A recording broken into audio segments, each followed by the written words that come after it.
মধ্যপ্রাচ্যে যুক্তরাষ্ট্র ও ইরানের সামরিক উত্তেজনা যখন চরমে, তখন তেহরানের একের পর এক নিখুঁত হামলা নিয়ে বিশ্বজুড়ে বাড়ছে বিস্ময়। মার্কিন সামরিক ঘাঁটি থেকে শুরু করে পশ্চিমা মিত্র দেশগুলোর স্থাপনা সবই যেন এখন ইরানের সম্ভাব্য লক্ষ্যবস্তু। কিন্তু ইরান কিভাবে এত নির্ভুলভাবে আঘাত হানছে, এখানেই উঠে এসেছে দেশটির অন্যতম মিত্র রাশিয়ার নাম।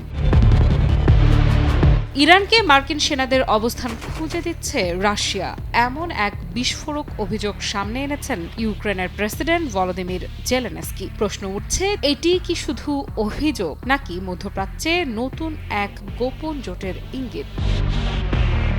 জেলেনস্কির দাবি, রাশিয়া সরাসরি গোয়েন্দা তথ্য দিয়ে ইরানকে সহায়তা করছে। কোথায় মার্কিন সেনারা অবস্থান করছে, তাদের চলাচল কেমন, এসব তথ্য সংগ্রহ করে তেহরানের হাতে তুলে দেয়া হচ্ছে। অর্থাৎ যুদ্ধক্ষেত্র ভিন্ন হলেও শক্তিগুলোর সমন্বয় যেন এক সুতোয় বাঁধা।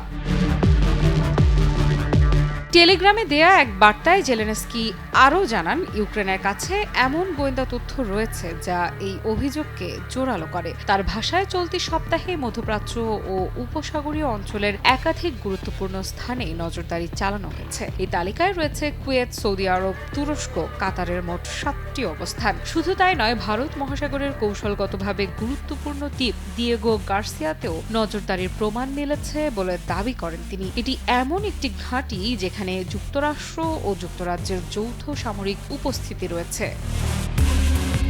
প্রশ্ন হচ্ছে, রাশিয়া কেন এমন ঝুঁকি নেবে? বিশ্লেষকেরা বলছেন, এটি হতে পারে বৃহত্তর ভূ রাজনৈতিক কৌশলের অংশ। ইউক্রেন যুদ্ধে পশ্চিমাদের সমর্থনের পাল্টা চাপ তৈরি করতে মস্কো নতুন ফ্রন্ট খুলতে চাইছে, এমন আশঙ্কাও উড়িয়ে দেয়া যাচ্ছে না।